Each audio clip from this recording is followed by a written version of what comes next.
네, 목요일 데일리 브리핑에서는 시시각각 변화하는 전반적인 경제 흐름을 따라가 보는 시간을 마련하고 있는데요.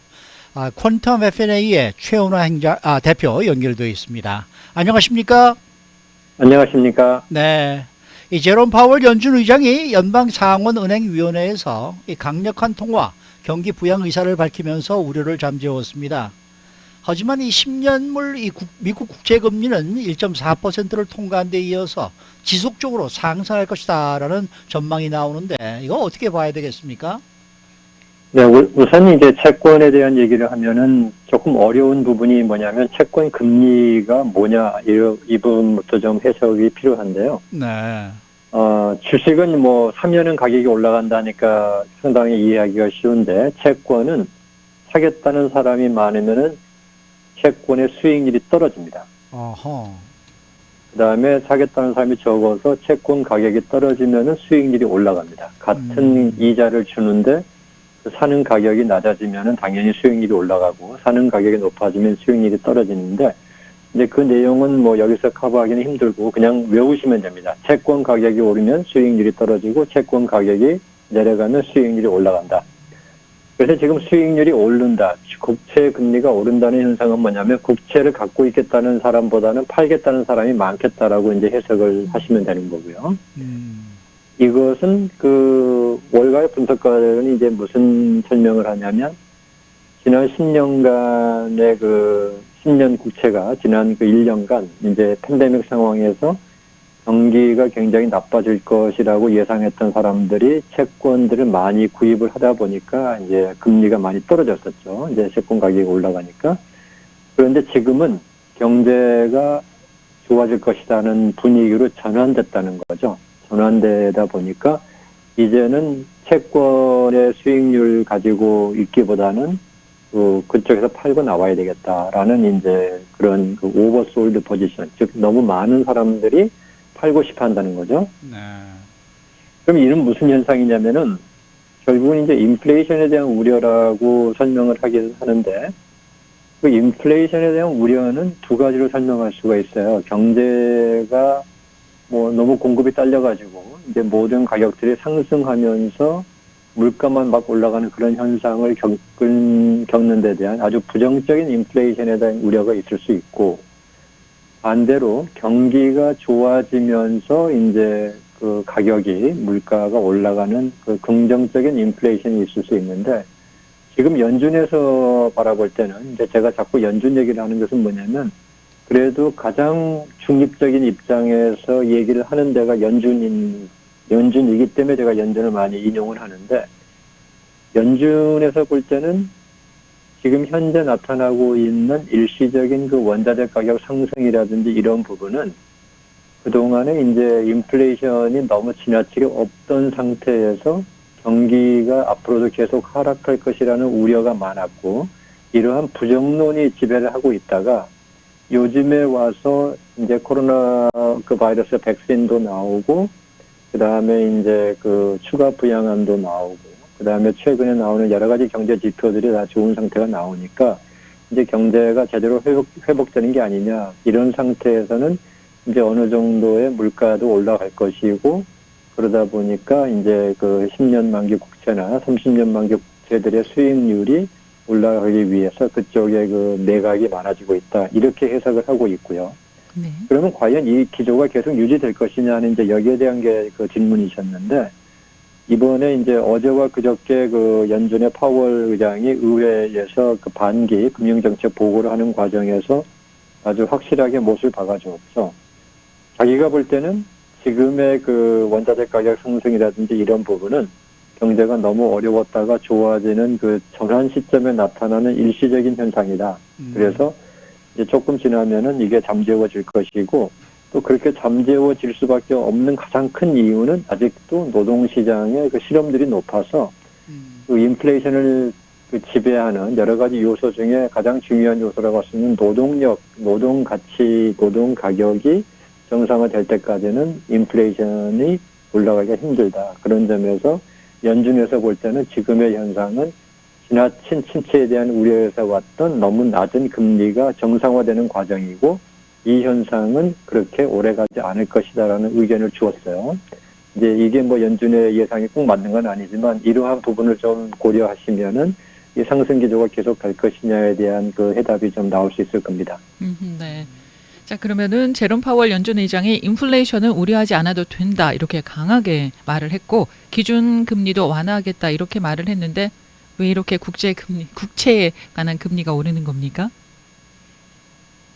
이제 세 가지가 나오고 있죠. 지금 이제 경기 회복세가 상당히 좋았고요. 그러니까 지난 이제 3, 4분기 때는 뭐 그 전에 2, 4분기에 33% 마이너스였기 때문에 거기에 대한 반등으로 31%라는 아주 그 역사적으로 있을 수 없었던 그런 회복을 했지만 그것은 이제 반등인 거고 네. 이제 4, 4분기의 경기 회복세가 이제 경제 성장률이 4.0%로 오늘 다시 한번 수정치가 나왔죠. 그래서 이제 4.0%였고 올해 1, 4분기 지금 우리 올해 1월부터 3월까지도 6% 이상을 성장할 것이다라고 보는 경제 전문가들이 제일 많아요. 그렇게 해서 경기 회복세가 지금 강하고 거기다가 이제 또 백신이 이제 보급이 정상화를 더욱 가속화시키면은 대면 서비스까지 이제 자리를 잡게 되면은 경기 회복은 더 빨라질 것이다. 거기다가 또 우리 이제 현재 하원에서는 아마 내일 표결을 하겠죠. 그러면 이제 상원에서 다음 주쯤에 표결하고 나면 3월 중순 정도부터 이제 완전히 승인이 될 수 있는 추가 부양안 1조 9천억 달러의 추가 부양안이 나오면 경제 성장은 더욱 촉진될 것이다라는 그런 예상 속에서 거기다가 이제 또 문제가 되는 것은 자산 가격, 부동산과 주식 가격은 지금 뭐 팬데믹 이전보다 더 올라가 있는 상황이죠. 그래서 이렇게 되면 이제 경기 과열까지 예상할 수 있는 거 아니냐 하는 그런 분위기가 있고 이러다 보니까 이제 기업들도 재고를 많이 늘리기 위해서 생산을 많이 하고 부동산도 이제 건축을 많이 하고 이러다 보니까 원자재 가격들이 지금 인플레이션의 위협을 하고 시작했습니다. 네.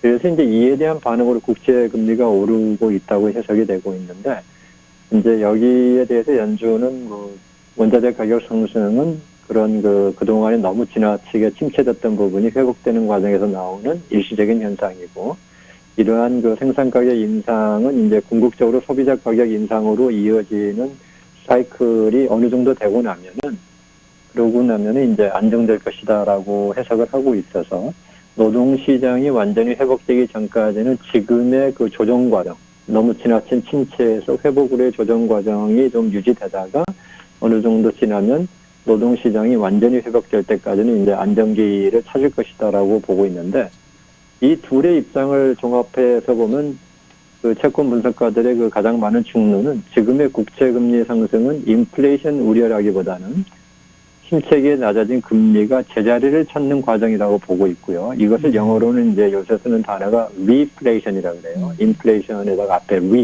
인플레이션이 돌아왔다는 거죠. 네. 그래서 이제 정상화되는 과정이라고 설명하고 이것은 경제가 좋아지기 때문에 수익률이 오르는 것이라는 아주 긍정적인 해석이라고 보시면 될 것 같습니다. 네.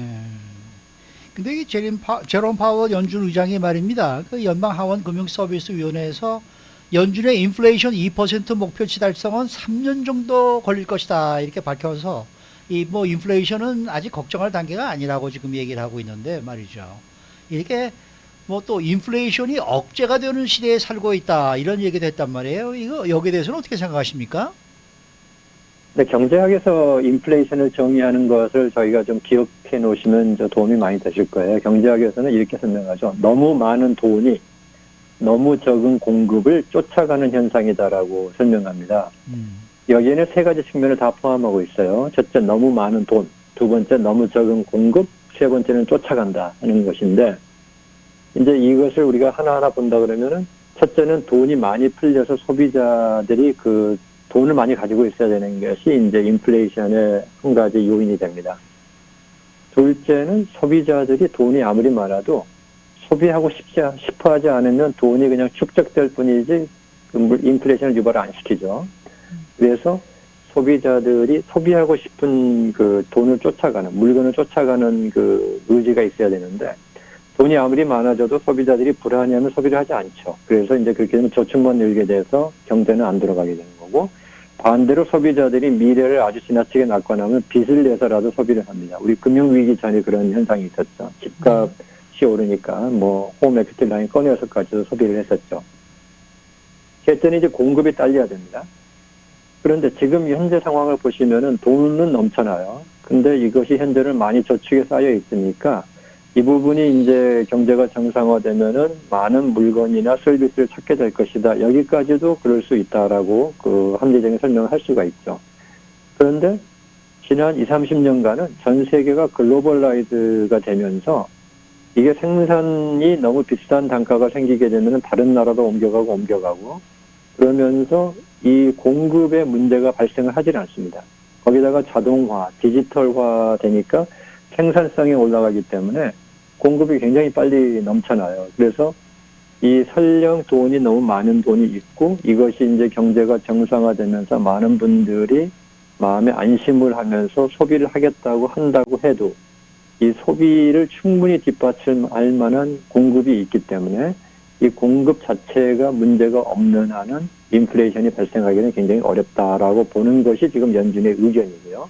네. 그 생산 시설이 지금 얼마나 지금 남아도냐면은 생산 시설 가동률도 지금 굉장히 낮아졌고요. 77%선인데 보통 한 80%는 넘어가야지 좀 안정적인 선인데 그것도 낮고 실업자도 지금 아직도 1,400만 명이 있기 때문에 이 노동력 부족으로 인한 또 노동비 상승도 지금 있기가 힘들고 이러한 배경에서 말하는 그 파월 의장이 말하는 그 인플레이션은 그렇게 당장 그 크게 상승하는 그런 위험이 있는 수준이 아니다라는 그런 근거라고 볼 수 있습니다. 네.